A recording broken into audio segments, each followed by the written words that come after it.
Hello and welcome to We Are Nantucket. We are grateful to the Massachusetts Department of Education for their grant for the after-school programs, and also to the Dreamland Theater Foundation.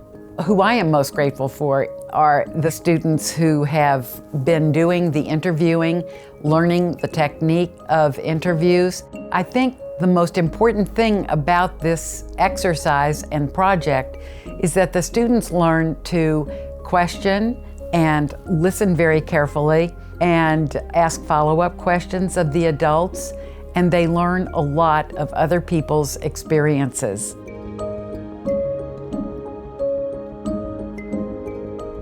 I'm Eva Blake. I'm a 7th grader at CPS. It's Wednesday, November 16th, 2022, and I have the honor of interviewing Nat Lowell.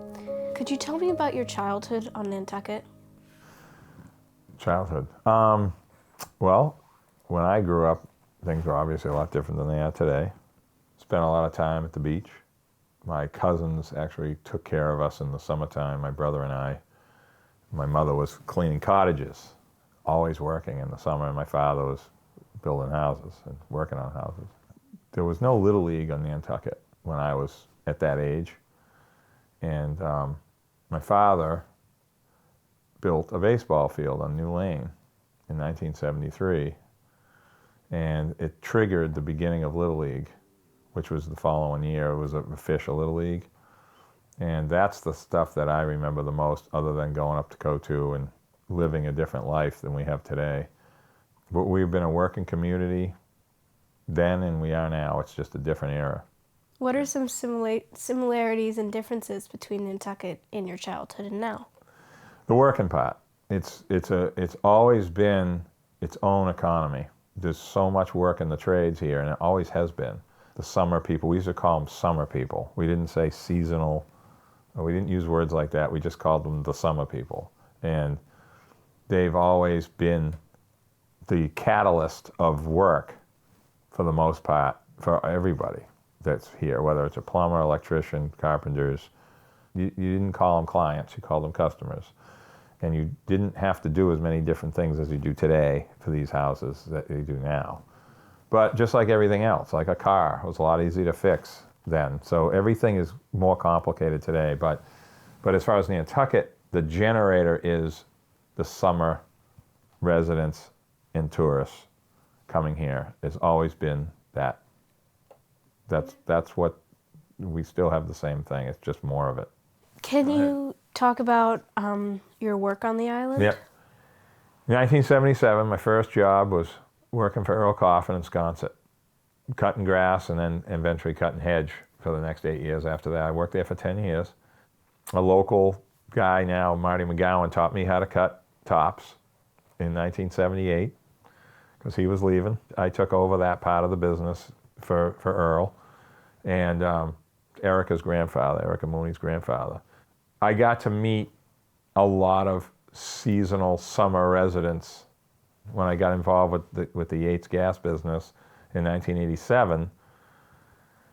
It was sort of a handoff of one thing I was doing in different people's houses and yards. All of a sudden I'm inside their houses and I'm in restaurants and I'm learning how to fix things, and changed my whole life. And I became just the guy to fix stuff. It just happened by itself, by just doing it and being available and being aggressive, wanting to learn more and fix more and find things out and find better ways to do things. And that's kind of how this all started, and that's it for me. I mean, get involved with the town. My father was a selectman for a long time. It was eventually, something was going to happen with me eventually, and it started in 2003. I was on a couple of committees before that about beach driving. That was the big thing in the 90s. The late 90s was this whole beach driving controversy. Now you never hear about it anymore. You don't hear anything about stuff like that now. And there was big beach parties in the 80s and on Surfside and the Bannekersham Jam and stuff. So that's what triggered all that. And then today, it's more about building and too many people or too many cars or too many houses and all those controversies that have been going on since the mid-90s. what I've done to make things better, I mean, it isn't really one thing. It's just, I just help people. And that's really my number one thing, is to do what's right for Nantucket and do what's right for its residents. On that thread, how do you think history has affected the way the island is now? History is our biggest number one driver. That's our number one thing. I mean, our history has a huge value. You know, where we are right now on Liberty Street, if you just walk one end to the other, you'll see hundreds of years of history just with what you can see from the sidewalk. Okay, look at the curbing, look at how they built things, look at the little gutters coming out of people's, you know, little gutters coming down, and they have these little, I love the ones that have these little cement things that they made, or they made this little trough in the sidewalk for the water to go out into the street. I mean, those things are 100 years old. I mean, that's the history, the steps and the friendship steps, they call them, I believe, on the front of the sidewalks, especially up in Fair Street and Orange Street. All of that is us. That's us. That's, everybody lived in town, you know. The cobblestones, that hold the history of how that was, and some of them there was a threat to pave over them in the, I believe it was in the 20s. I read that, and looking back, I couldn't believe it. But, you know, to answer your question a different way, Nantucket had another era, another life, almost like a lost town because we were so far away. We had the candle factories, and we had more gas stations here when there was no cars compared to now. Everything was isolated. I mean, you could go a week without a boat. You know, it was different. So we were a lot further away. For, you know, obviously your generation's growing up with fast ferries. Mine didn't. And people in their 30s and 40s don't remember that, like what it was like before fast boats. So the historic preservation of the island and the difference in different parts of the island is what is really the biggest driver of people falling in love with Nantucket. So what have you done to make Nantucket a better place? Ooh, that's a tough question to answer, because there's probably a lot of people that might disagree with what I'm going to say, but I'll try to be very balanced. I really don't think I've done anything spectacular. I'm just a guy that cares. There's a special place for getting to know lots of different people. I've been in so many houses and talked to so many different people over the years in my job that has allowed me to get to know people that otherwise you'd never meet. And that, to me, is the biggest. But the making a difference is helping people. I mean, there's so many people that have passed, okay, that I helped in their life, especially when they were older and they needed me for something, to help them fix something. Those are the things that make Nantucket special. We're still kind of mom and poppy, you know, like, you know, doctors do house calls on Nantucket. That's what gives me the most satisfaction. My town stuff started in 2003. That's a separate sort of thing in that my feeling as far as like the people versus like doing things to help the island as a whole, whether it's a steamship. I've had a lot of influence with things with that. I've worked with so many different people over the years, but you don't get a lot done. You get little things done.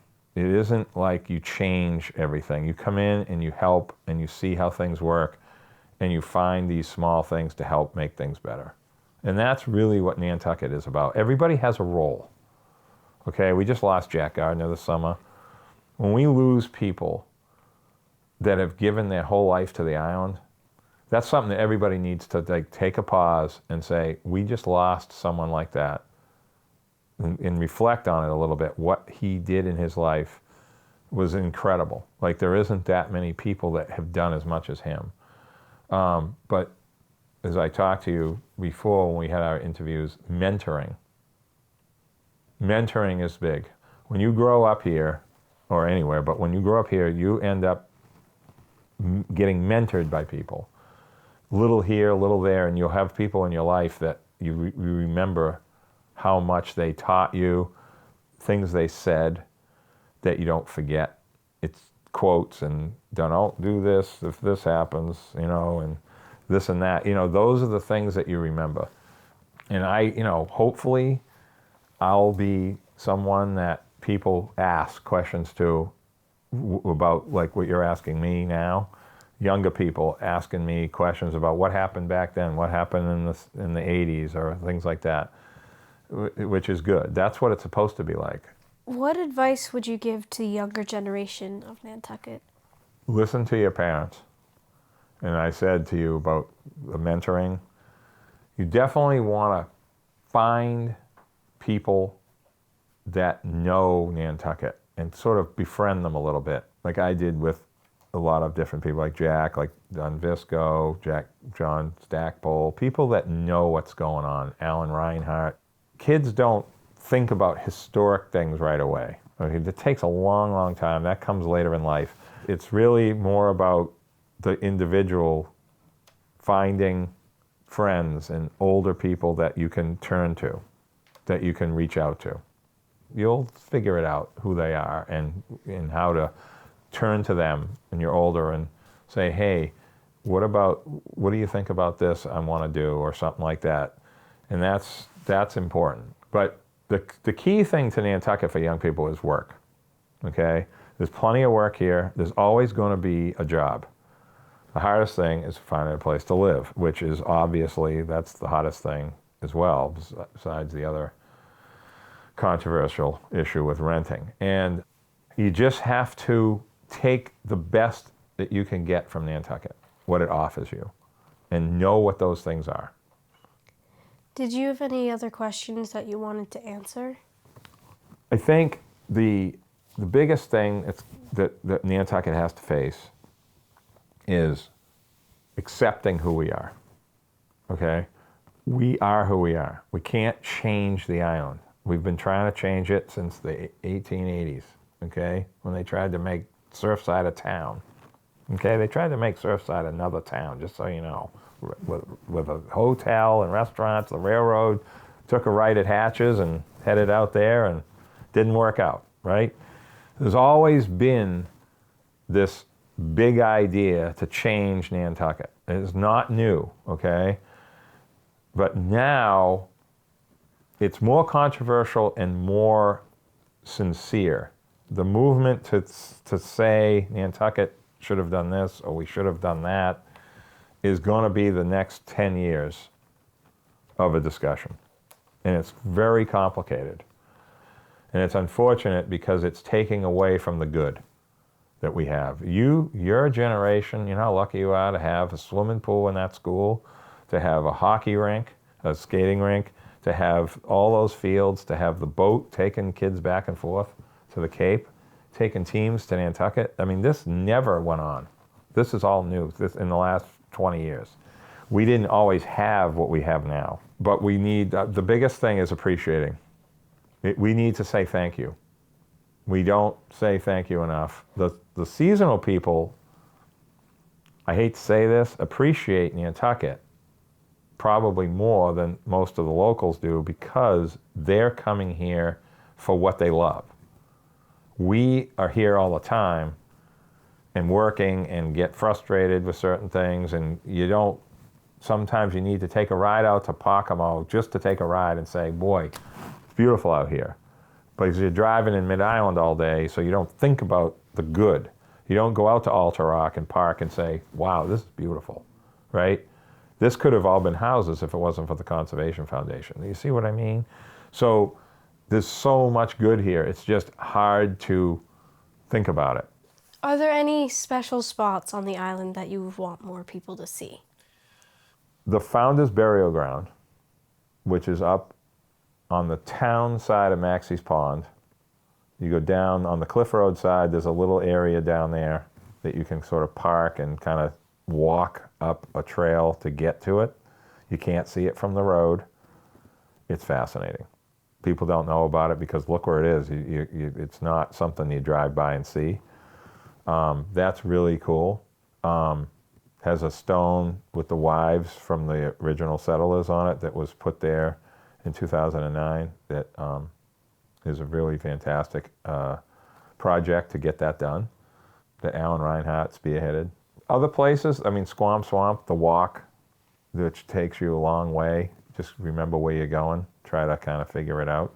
You might need GPS, get lost, but it's really nice out there. But there's so many little special places that I don't even know anymore. The Founders Burial Ground is pretty cool. That's something nobody talks about. So that would be my number one. All right, well, it was nice to interview you. Thank you, Eva, very, very much. I wish you the best.